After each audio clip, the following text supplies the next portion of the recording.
Brilliance Audio presents A Cut for a Cut by Carol Wyer, performed by Henrietta Mear.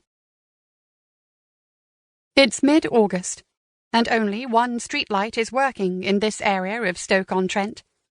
Kate is crazy to even consider being in this part of town, let alone at 1 a.m, but those were the terms agreed: time, venue, and £1,000 in cash.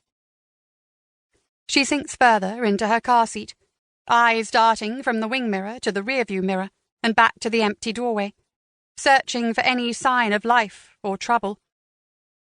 If Wyer thinks for 1 second that she's disobeyed him or brought support, he'll not show up. "Kate, you're too tense." Chris's voice cautions. "You need to loosen up and gain control of the situation.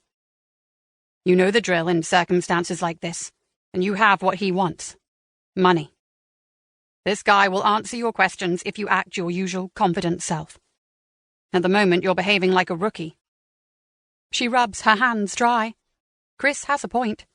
She isn't usually this nervous, but so much is riding on this meeting. "I just want him to give me something, anything." "You can't force this to happen. If he has any information, you'll get it. Come on, Kate. Treat it like any other police operation." "But it isn't like the others. This is about you." She catches a movement and stops talking to herself. A tall man in a black parka appears. His skull-like face, framed by a furry hood, turns in her direction. She opens the car door and steps out onto the crumbling pavement, with the envelope containing the money firmly grasped in her hand. The closer she gets to him, the calmer she becomes. He looks ill. His face is lined and his skin is stretched paper-thin. Individual whiskers protrude from his chin, tiny curls of grey wire.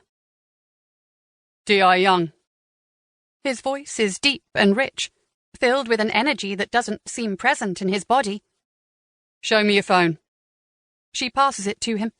It's switched off as requested. He checks it and returns it to her open hand. "Open your blouse."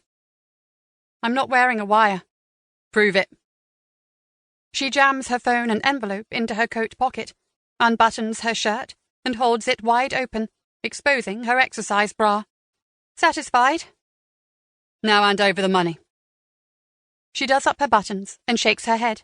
"No, not until you've told me everything you know about what happened at the Maddox Club in January." He hesitates, taking in her fierce look, and puts his hands in his pockets. "Okay. But you didn't hear this from me. Are we clear on that?" She nods. "That night I sent one of my boys and 2 girls to a regular client, the club manager Durand. He rang me in the early hours, told me not to expect my boy back, that he'd met with an unfortunate accident. He also told me the club was terminating my contract with immediate effect." Kate already knows about Wyer's arrangement to supply sex workers to the Maddox Club. This is not fresh news, and her fingers tighten around the wedge of notes inside the envelope, unwilling to hand over such a large amount for such meagre information. Wyer stares into the distance, nostrils flared.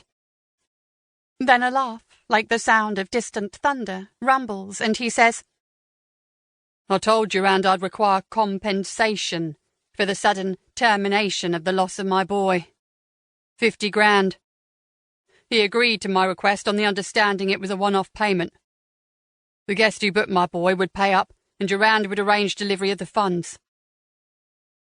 A rhythmic pulsing has begun in Kate's ears, brought about by a sudden increase in her heartbeat. This was something they hadn't uncovered during the official investigation. Wyer continues. "A week later, we met at a pub in town. Durand had already ordered me a whiskey, a double and one for himself. I should have guessed he was up to something. He was sweaty and edgy. He kept turning around every few minutes, like he was worried somebody would show up and blow his brains out.